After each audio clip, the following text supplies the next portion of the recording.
Oui, maintenant c'est plus Paris qui vient à la Creuse que l'inverse. Ouais, carrément. Voilà.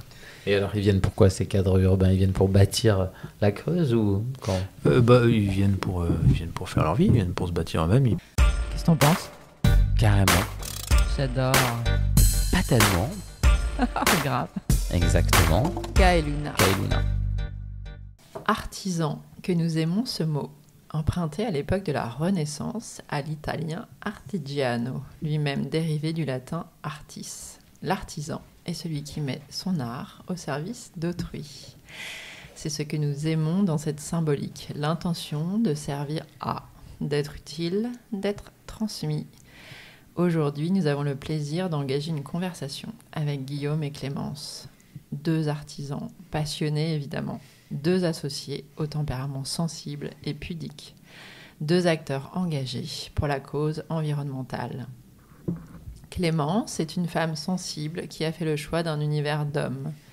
Guillaume, un homme spirituel qui, dans l'action de bâtir, extériorise son intériorité. Clémence et Guillaume travaillent le bois. Ils sont artisans en Creuse où leur atelier réside. Cet atelier, c'est un endroit où il fait bon passer pour y découvrir leur création toute singulière et unique. Pour ressentir l'odeur et la puissance du bois, pour s'entendre raconter les principes originels, le bon sens de ceux qui côtoient les éléments dans leur origine la plus brute. Alors quand la vie nous a menés sur le chemin de cet atelier, nous n'avons pas hésité à leur proposer de venir converser autour de leur savoir-faire, de leur mode de vie et des causes qui les inspirent. Bonjour à tous les deux. Salut. Alors, c'est vrai que Luna nous disait en intro, vous avez respectivement fait une entrée en religion en choisissant cet art qu'est le travail du bois. Vous êtes à la fois ébéniste, menuisier, sculpteur, mais finalement, je préfère vous laisser la parole afin que vous nous expliquiez l'histoire de votre art et la façon dont vous l'exprimez. Peut-être Clémence?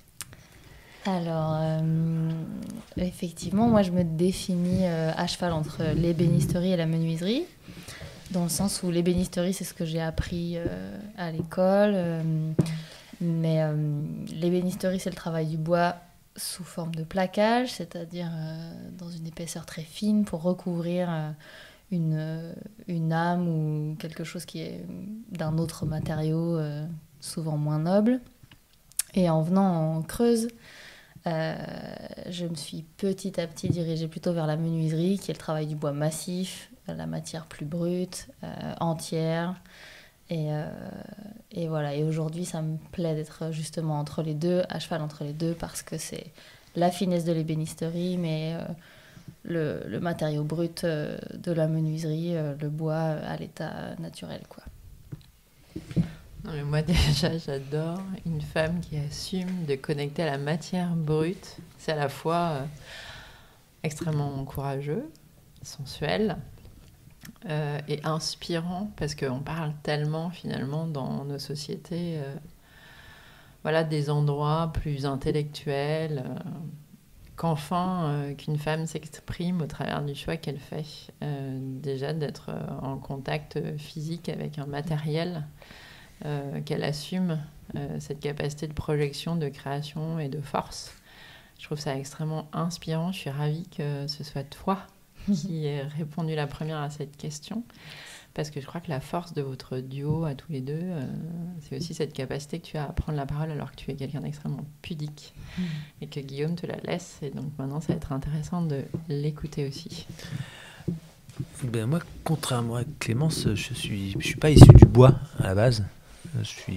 Mon métier c'est la pierre, je suis tailleur de pierre marbrier, et je suis venu un peu au bois par curiosité, par attrait, et un peu aussi par nécessité. C'est quand même un matériau qui permet, on peut faire beaucoup plus de choses dans du bois que dans de la pierre, et un peu aussi par fainéantise, parce que c'est quand même beaucoup plus sympa d'être dans un atelier l'hiver que sur un chantier l'hiver. Donc voilà, c'est un peu comme ça que j'ai migré dans le bois. Et puis les rencontres que j'ai faites au travers de mon parcours professionnel qui m'ont emmené là-dedans. En fait, ça m'a un peu porté là plus que je n'y suis allé de par moi-même. Mais du coup, la pierre, raconte-nous un peu finalement, avant le bois.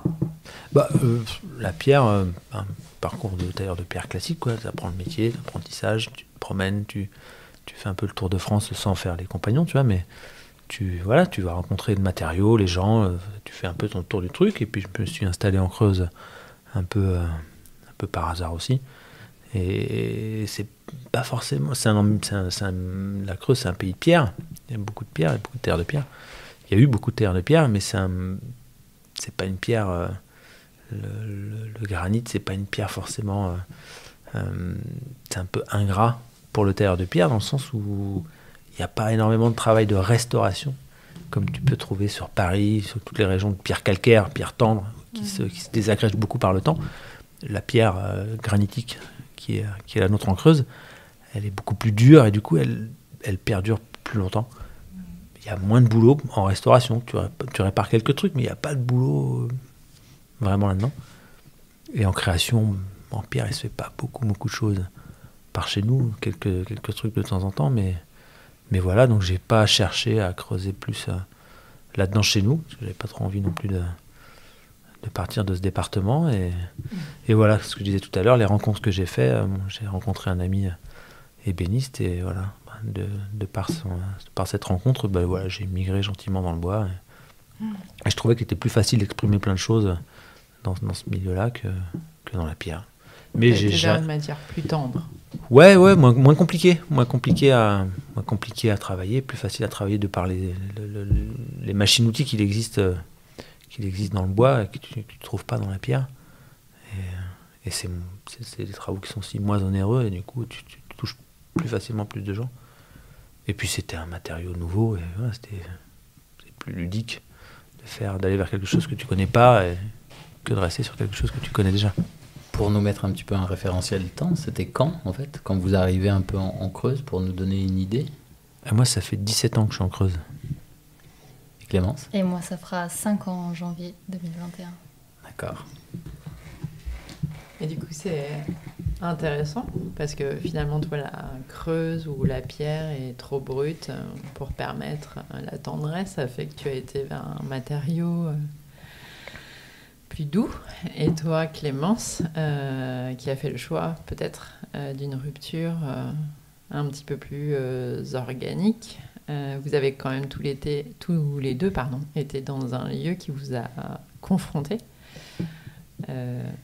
à des choix. Est-ce que toi, Clémence, ça t'a permis de toucher quelque chose du doigt, d'être dans un environnement confrontant? Oui, carrément. Moi, je suis vraiment... la Creuse, c'est le premier endroit où je suis allée juste après mes études. Donc, c'est vraiment la rencontre avec la réalité du métier, de la vie, en dehors de cette petite bulle que sont les études, dans un cadre très particulier, à la fois très confortable et précaire. Et en arrivant en Creuse, c'était effectivement tout de suite un atterrissage... dans la vie réelle, à la fois dans le fait de gagner sa vie avec ce qu'on fait, et à la fois dans le fait de s'installer quelque part, de répondre aussi à cet environnement. Et du coup, oui, ça confronte évidemment à plein de problématiques matérielles, mais aussi au niveau du sens de ce qu'on fait, quoi.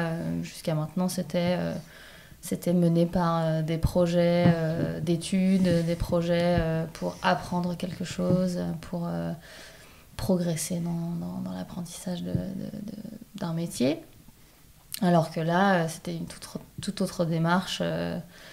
Et de fait, ce lieu, il confronte aussi à la matière première qui nous entoure juste tous les jours, partout. Le bois, il y en a absolument partout tout autour de nous. Donc ça n'a pas du tout la même valeur et le même sens de travailler ce matériau. Si tu te trouves à Paris et que tu vas l'acheter dans une entreprise qui le fait venir de très loin, ou si tous les matins, en descendant à ton atelier, tu croises exactement les arbres que tu vas travailler plus tard, quoi.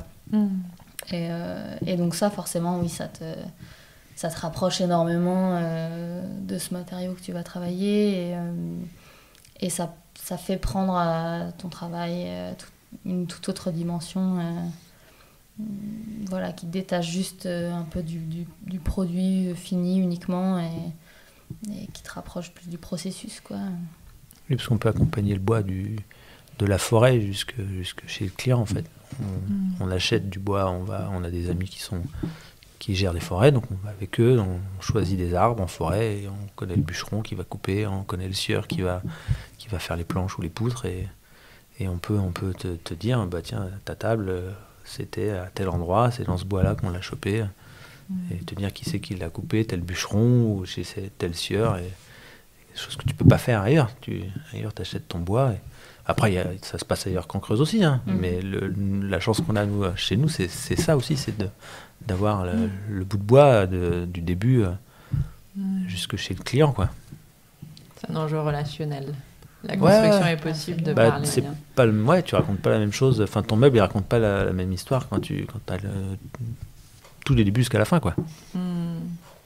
Alors justement, vous qui vivez au plus proche de la matière, de la nature, votre atelier est au cœur aussi, c'est ce que vous venez d'exprimer, d'un écosystème artisanal mais aussi artistique qui est absolument prolifique.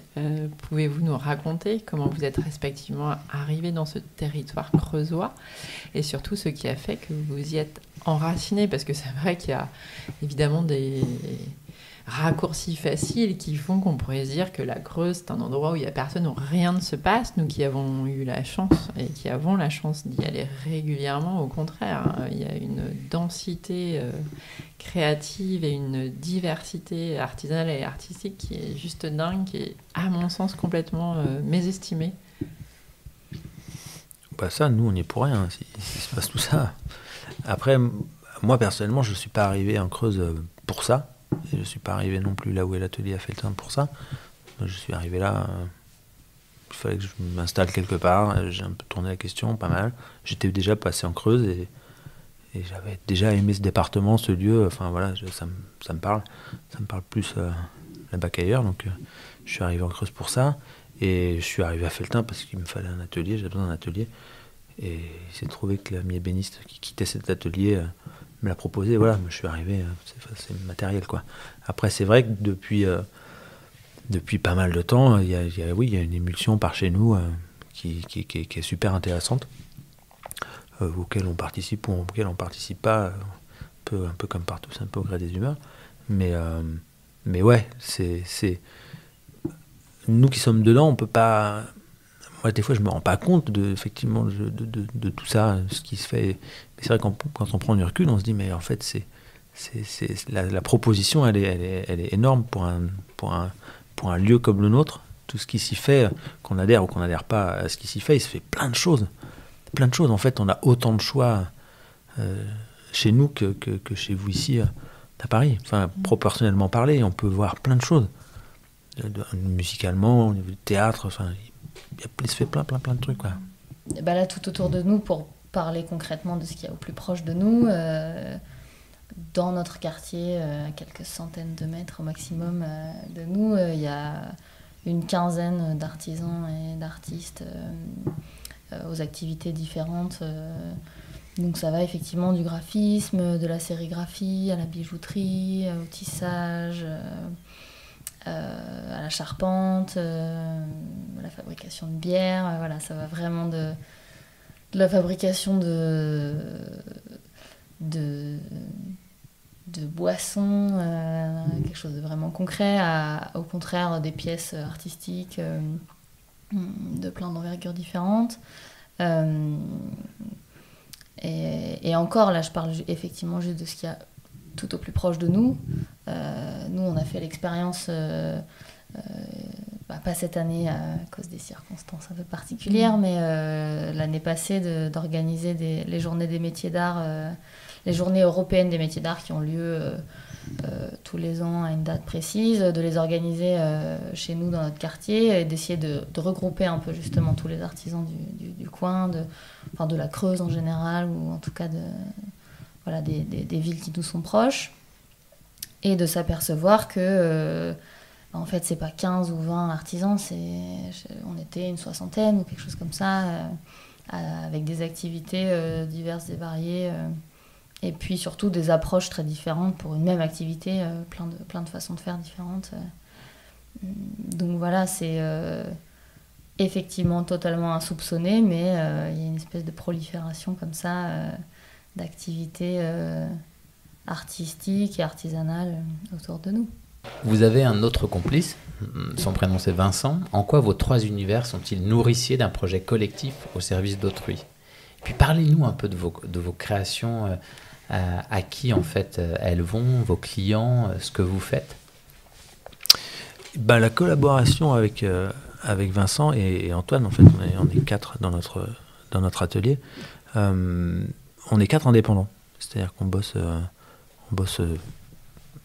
chacun pour soi, en gros, mais on se retrouve régulièrement sur des projets ou pas, c'est-à-dire qu'on pas forcément, mais quand là on vient de bosser avec Clément sur un projet un peu gros, trop gros pour elle ou trop gros pour moi, mais du coup on l'a fait tous les deux, et c'est plutôt cool. Et puis des fois Clément ça bosse avec Vincent, des fois je bosse avec Vincent, voilà, on se file les coups de main, et puis après c'est là où c'est super nourricier, c'est que quand quand tu es tout seul sur ton truc, tu pêches un problème technique ou sur une solution à trouver esthétique, quoi. T'es là, tu butes sur quelque chose, tu vas voir l'autre, et puis tu t'échanges et tu trouves pas la solution. Mais voilà, ça permet de s'aider dans le travail aussi, parce que c'est bien le bois, mais des fois c'est lourd aussi. Donc tu peux te filer des coups de main, voilà. Alors, moi je fabrique du mobilier, de l'agencement, enfin tout ce qui a attrait à l'habitat, tout ce qui peut rentrer dans un lieu de vie et qui est en bois, du coup. Et jusqu'à maintenant, je travaille uniquement par commande, c'est-à-dire qu'on vient me voir avec un projet ou en tout cas une idée de ce qu'on aimerait, de ce dont on a besoin, et moi j'essaye au mieux d'y répondre. Donc comme vous disiez tout à l'heure, c'est être au service d'eux. Pour moi, c'est le sens premier de mon boulot actuellement. C'est vraiment servir. Alors parfois ça part d'une idée totalement floue de j'ai cet espace, je sais pas trop quoi en faire. Voilà telle et telle fonction que je voudrais accomplir dans cet espace. Comment on l'organise, qu'est-ce qu'on fait, quel bois, quelle forme, quel usage, etc. Et puis parfois c'est à l'inverse, un dessin déjà assez abouti ou des photos de choses, des photos, des images, des dessins de choses qu'on apprécie, et à moi de trouver le juste milieu entre les besoins, les envies esthétiques et puis les matériaux toujours qu'on a à portée de main, quoi. Voilà. Et pour rebondir sur le sujet de notre collaboration, je pense qu'effectivement, ça nous permet toujours de reprendre une certaine distance par rapport à notre boulot, de ne pas avoir juste nous le nez dessus avec notre unique point de vue, et au contraire de pouvoir faire circuler les idées, prendre un peu de distance, regarder d'un autre œil tout ce qu'on fait, et ça c'est à mon avis le plus précieux dans notre collaboration, quoi. Peut-être nous parler un peu de votre dernière collaboration tous les deux. Je sais que vous avez travaillé sur du mobilier un peu spécial. Peut-être Guillaume, tu nous en dis un mot, puisque visiblement vous étiez à travailler tous les deux dessus.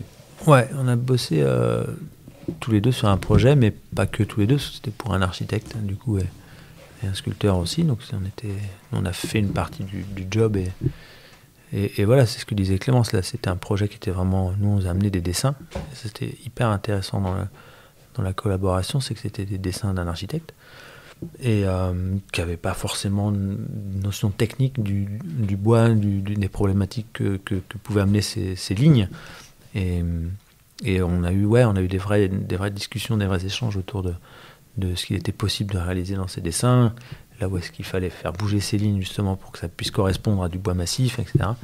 Et plus les problématiques après du sculpteur, de ce qu'il avait à faire en intervention, et tout ça, quoi. Et du coup, oui, on a fait ça ensemble là, pendant en presque 3 mois. Là. On a livré ça tout à l'heure, c'était bien. J'étais soulagé.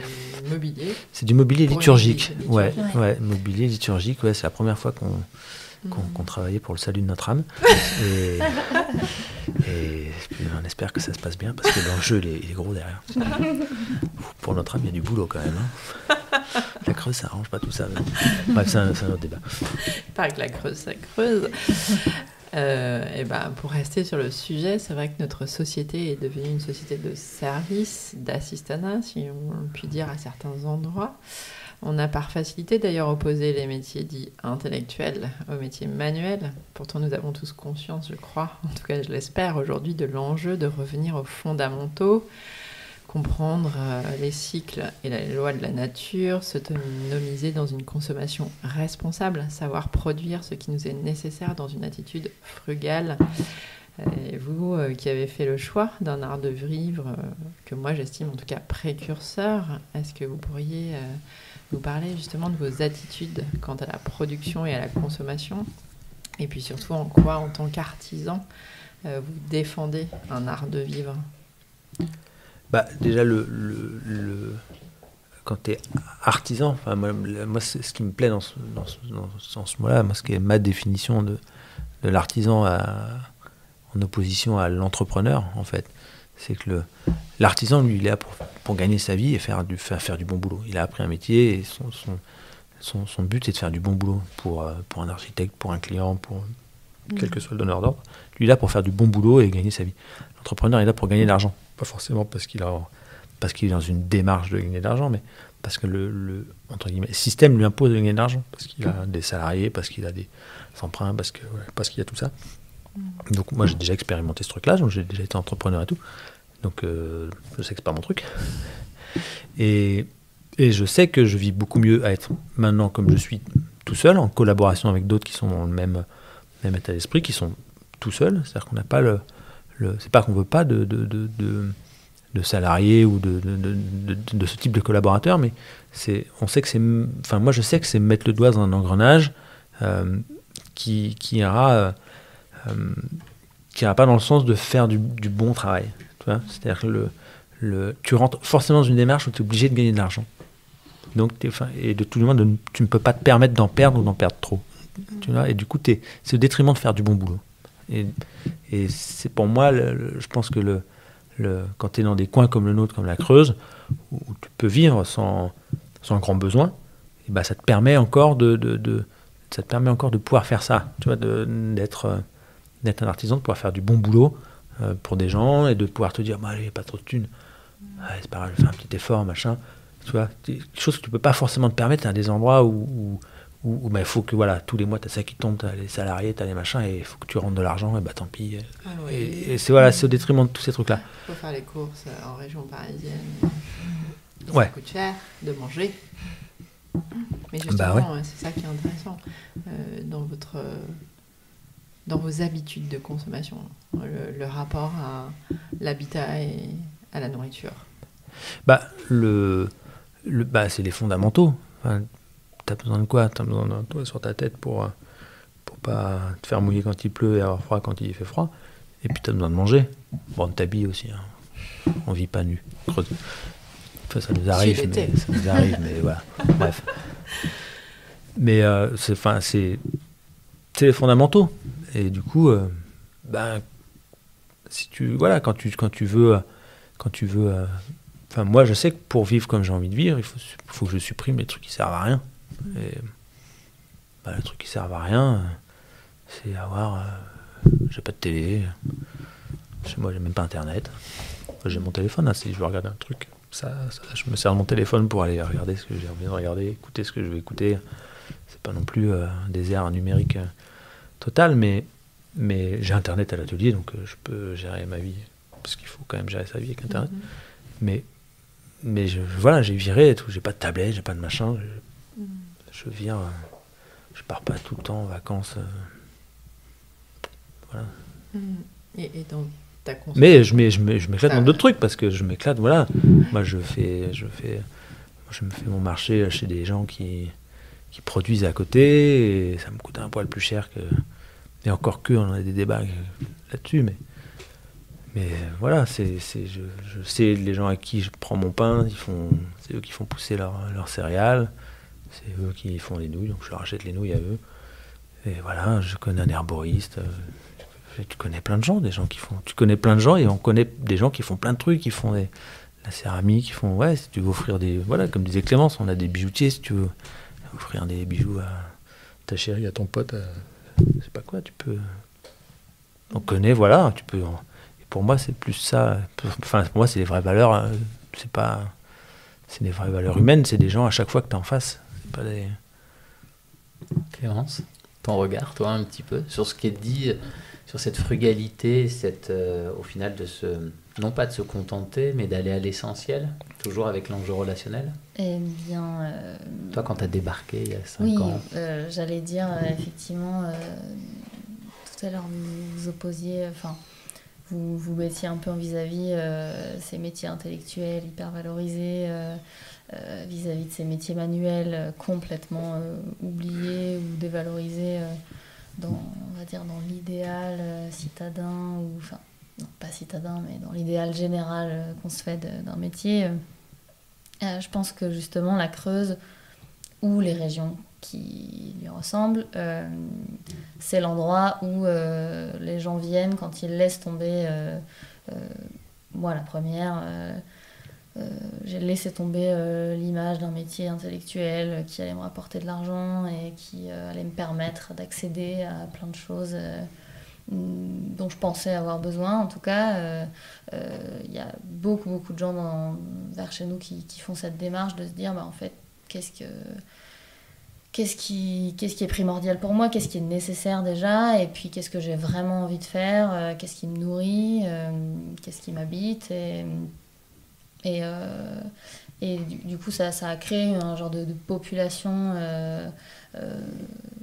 qui est creusoise, mais qui n'est pas creusoise depuis très longtemps, mais qui est arrivée là par cette nécessité de revenir à quelque chose où c'est facile, je produis quelque chose dont les gens autour de moi ont besoin, eux ils font à peu près la même chose, alors que ce soit de la production de produits ou d'idées ou de culture ou de services, exactement. Mais juste on se retrouve un peu tous dans ce même endroit à pouvoir s'alimenter les uns les autres concrètement, intellectuellement, et du coup ça devient tout de suite plus simple de subvenir à ses besoins en tout genre, et du coup ça fait que ça enlève une espèce de pression, une espèce d'urgence à, effectivement, comme disait Guillaume, générer de l'argent dont on a besoin, et on se détend sur certains points. Et du coup, ça permet de vraiment revenir à l'essentiel, qui est qu'est-ce qui, moi, me fait vibrer, me nourrit, et qu'est-ce que j'ai envie de faire aussi pour permettre aux gens qui m'entourent de faire de même, quoi. Et c'est une collaboration un peu informelle, comme ça, qui se met en place naturellement dans ce lieu particulier, quoi. Parce que Guillaume, tu dis que tu actives un écosystème pour te nourrir, mais au-delà de travailler le bois, tu travailles la terre aussi. Oui, carrément, bien sûr, mais parce que c'est indispensable, maintenant de s'intéresser à tout ça, parce que il faut voilà, enfin, tu parlais tout à l'heure un peu d'autonomie, de choses comme ça, et même si on est très très loin d'en être là, c'est vers là qu'il faut tendre, je pense. Avec le réchauffement climatique, un peu tout le merdier de notre société et tout, c'est peut-être bien de se poser ces questions-là, quoi. Et donc, et puis en plus, c'est un truc qui m'éclate. J'ai toujours, jusque-là, je plantais des arbres, des fleurs pour faire du joli. Maintenant, j'essaie de planter des trucs qui se bouffent. Voilà, je me dis que ça peut être une bonne idée aussi. Ça me paraît pas complètement stupide. Ouais, c'est pas dénué de sens. En tout cas, potentiellement... Je pense que demain, tu seras en capacité d'apprendre à d'autres l'autonomie à cet endroit. Ouais, non, parce qu'il y en a qui sont beaucoup mieux placés que moi pour apprendre, mais pour je pense que l'idée et l'approche de ça et comment réfléchir, parce que comme tu disais tout à l'heure, j'aime bien regarder pousser les arbres. Et ça demande beaucoup de réflexion.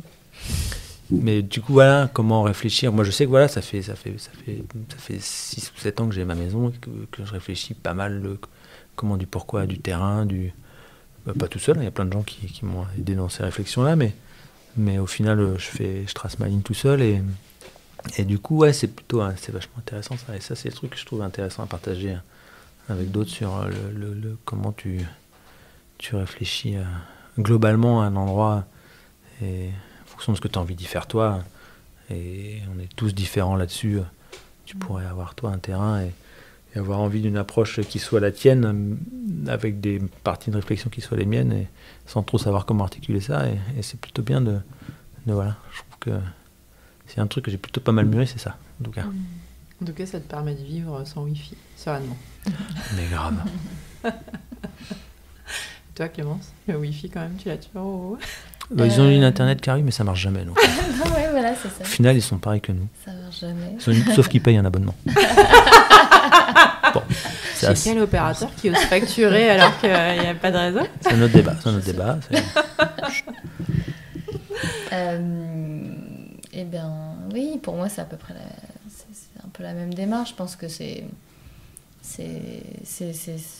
l'envie de pouvoir être dans cette même logique, d'avoir tout un peu à portée de main. En fait, la nourriture, c'est peut-être pas très compliqué. Alors, soit je vais juste au marché rencontrer mes voisins qui font ça très bien, et puis un jour, j'ai envie de comprendre exactement comment ils font, et puis de faire un peu à petite échelle chez moi, et puis c'est juste complètement génial de voir les choses pousser, naître, un peu comme par magie, juste au pas de sa porte.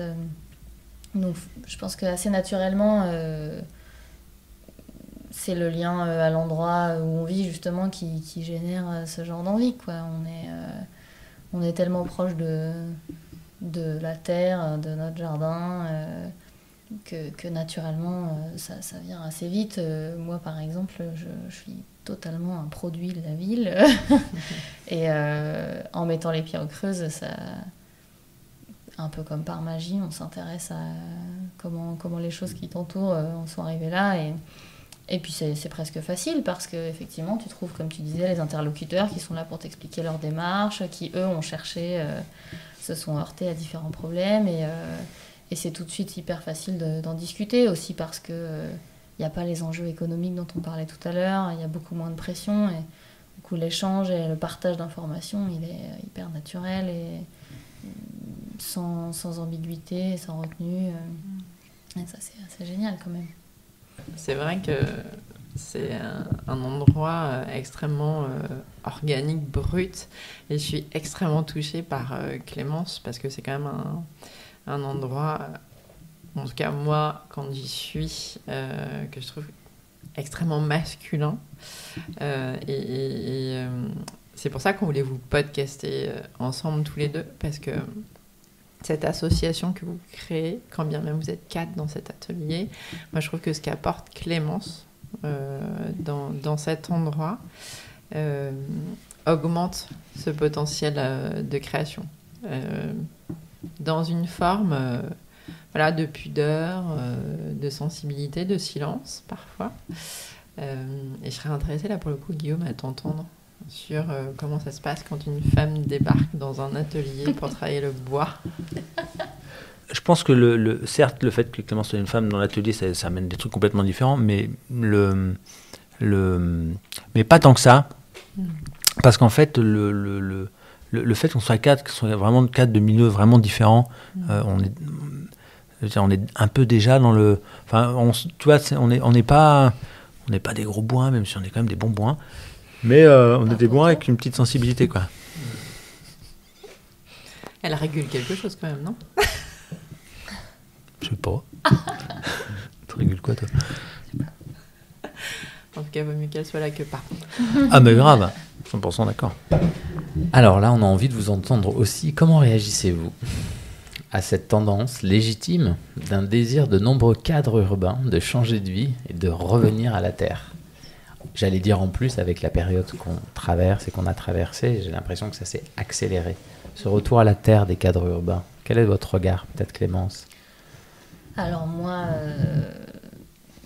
je suis ravie, je trouve ça fabuleux.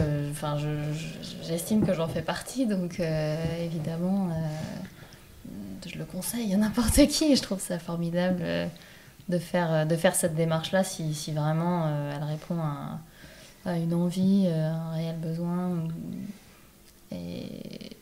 Et oui, ça me paraît assez naturel, effectivement. Ces circonstances particulières, comme tu disais, ont fait qu'il y a eu un peu plus de monde chez nous que d'habitude en cette période. Et tant mieux si ça fait un peu bouger les priorités et voilà les envies de chacun et les nécessités, bah, tant mieux. Ça me semble être plutôt logique et peut-être juste ces circonstances ont fait accélérer un peu les choses, ont exagéré un peu le trait et je trouve ça vraiment très bien. Après, je sais pas quel regard peuvent avoir les vrais locaux, entre guillemets, les gens qui sont là depuis très longtemps ou alors qui se sentent un peu enfermés dans cet endroit, parce que je pense que ça existe, évidemment. Mais l'idéal, ce serait que juste toute cette diversité de population arrive à s'entendre et à se servir les uns les autres dans une bonne entente, quoi. Après, j'ai du mal à me projeter dans une Creuse surpeuplée de citadins, mais quand je vois... Tu la souhaites encore un peu secrète, quelque part? Je la souhaite encore un peu secrète, et d'un autre côté, je pense que c'est la venue de nombreux citadins qui en fait ce qu'elle est aujourd'hui. Donc, et puis, enfin, alors ça, c'est un peu l'histoire particulière de cette région, mais il y a toujours eu un lien entre la cité et la Creuse. Les maçons creusois ont bâti Paris, on dit. Oui, je crois qu'en discutant ensemble, c'est Guillaume qui nous disait ça, c'est que c'est ce que tu dis en fait. Oui, absolument, oui. Ils sont partis, ils partaient. C'est ça, c'est que traditionnellement, il y a toute une population qui faisait un travail saisonnier, qui était d'aller bâtir les villes à une certaine époque de l'année, et puis de revenir à la maison dans les périodes creuses. Et la Creuse. Et voilà, tout à fait. Et ça marche comme ça depuis fort longtemps, peut-être moins ces derniers temps, mais ça a marché comme ça pendant très longtemps. Et pourquoi pas cette dualité de mode de vie où... Après, il faut juste que chacun y trouve son compte, quoi. Personnellement, je pense Guillaume, pareil, les gens qui nous entourent un peu de la même manière, c'est plus quelque chose de saisonnier, mais ça a fini par être quelque chose de permanent. Mais il suffit de trouver son équilibre à ce niveau-là. Oui, maintenant c'est plus Paris qui vient à la Creuse que l'inverse. Ouais, carrément. Voilà. Et alors, ils viennent pour quoi, ces cadres urbains? Ils viennent pour bâtir la Creuse ou quand? Ils viennent pour faire leur vie, ils viennent pour se bâtir eux-mêmes, et puis voilà, après ça peut, et puis chacun il trouve ce qu'il a envie, quoi. Mais Ils viennent pour se bâtir eux-mêmes. Ouais, ça, c'est très beau. Ouais. voilà. C'est vrai, pour le coup, je pense que c'est l'essence même de leur démarche. Ouais. Moi j'ai dit ça au pif. Bravo. Et quand on a ouvert nos ateliers, qu'il y a eu tous ces artisans qui sont venus dans nos ateliers, quand les gens ils sont rentrés dans nos ateliers, ils se sont dit ah oui, ils font pas que boire des bières en fait. Ils font aussi plein de trucs. Ah, vous avez des clients, ah ouais, vous montez aussi, vous faites ça. Et les gens, ça a changé le regard du coup des gens sur ce qu'on fait dans nos ateliers, parce que et ce qui était hyper marrant, c'est que l'ensemble d'ateliers dans lequel on est nous à Felletin, c'était les petits vieux, enfin les petits vieux, ils n'étaient pas vieux à l'époque, mais ceux qui avaient bâti en fait tout ça, c'était des gens, les premières menuiseries industrielles à l'époque, tu vois, ils faisaient les premières fenêtres pour la paire, des trucs comme ça. Et quand ils te parlent, ils disent oui, mais nous à l'époque, machin, on était 11, 12, là non, et bidule, je sais pas quoi. Et en fait, maintenant tu comptes combien on est en fait dans ces ateliers, même si c'est que des individualités, en fait on est plus que ce qu'ils étaient à l'époque, tu vois. Donc et quand tu leur dis ça, tu te dis oui, mais nous, regardez, monsieur Maillot, regardez, là on est 4, là ils sont 3, et puis encore le machin, lui, là. Ah oui, vous avez raison. Ah oui, ah vous travaillez aussi. Ah oui. Tu vois, mais du coup, parce que la valeur travail, c'est un truc hyper important chez nous. C'est hyper important, tu vois. Du moment que tu bosses, ça va. Voilà. On parle le même langage. Quoi. Voilà, il faut que tu bosses. Ça, c'est un truc assez marrant que j'ai mis un peu de temps à comprendre, mais bon, vu que moi je bosse tout le temps, j'ai eu de problème d'intégration. mais c'est un truc qui est vachement important. Pour eux, le travail, c'est un truc assez incroyable. Voilà, il faut que tu bosses. Peu importe ce que tu fasses, tu bosses, c'est bien. Okay, pas de problème. Fais des bijoux, c'est pas grave, très bien. Tu bosses, c'est bien. Okay. C'est pas mal, ceci dit, pour rassembler la valeur travail. Ah ouais, tu te tais, tu bosses, t'es accepté. Moi, j'aime bien. Ça me parle. Quels sont, selon vous, les plus grands enjeux que nous devrons collectivement relever dans les prochaines années? Et surtout, comment vous y préparez-vous tous les deux? On fait du jardin. Donc, l'écologie? Ah bah ouais. Ah bah oui. Ouais, l'écologie, puis enfin, moi perso, après je parle pour moi, je parle pas pour Clémence ou le reste de l'atelier ou les autres avec ça.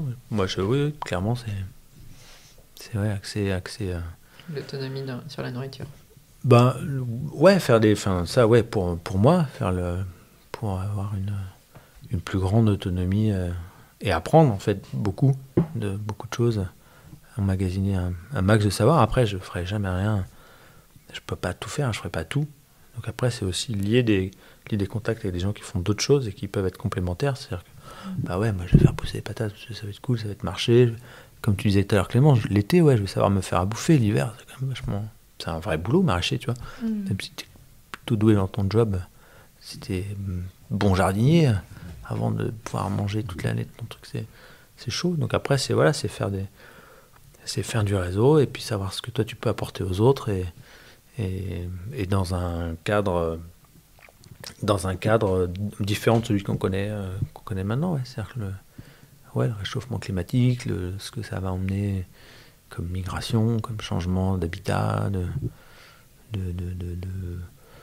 de façon de bosser. S'il faut se passer d'un tas de trucs, comment arriver à faire encore des maisons si on a un accès à l'électricité qui est plus même que maintenant, comme s'il y a moins de pétrole, s'il n'y en a plus. Enfin voilà, tu vas réfléchir à voilà, quels sont les savoir-faire qu'il faut que j'affûte pour un peu répondre à des choses différentes, que ça advienne ou que ça ne devienne pas, au moins c'est réfléchir à ça et que tu ne sois pas dans les mains de tiers pour avoir accès à de la consommation primaire. Clémence? Alors justement, moi je dirais que pour moi l'enjeu premier c'est apprendre à refaire ensemble, quoi, apprendre à refaire à plusieurs et c'est vraiment pas si facile que ça. Nous on se heurte un petit peu, on se confronte un petit peu à ce problème juste en étant à 4 à partager notre outil de travail et au quotidien, mine de rien, ça nous demande des efforts pas conséquents mais des petits efforts un petit peu tous les jours et ça demande de réfléchir d'une manière différente pour faire ton boulot, quoi, ne serait-ce qu'au niveau de la disponibilité du lieu, des machines, de l'espace, de se concerter un peu plus pour travailler en amont, etc. Et du coup étendre cette collaboration un peu au reste, à la vie privée. Et voilà, voir un peu où placer le curseur pour pouvoir faire... à plusieurs, sans que ce soit un trop gros effort afin de le tenir à long terme, et que ce soit tout en équilibre, pas trop d'inconvénients, mais quand même des avantages, et faire ça en toute intelligence. Et ça, c'est une forme d'écologie du quotidien, quoi. Relationnel. Ouais, relationnel, ouais, tout à fait. Et moi, ça me semble être... un peu l'enjeu qui habite chacun d'entre nous dans ce lieu où on vit au quotidien. Donc il y a un enjeu de production et d'autonomie à la Terre et un enjeu d'intelligence relationnelle. Ouais, c'est ça. Et l'un sert l'autre et vice-versa. Ah oui, non, carrément, oui. On ne fait jamais rien tout seul.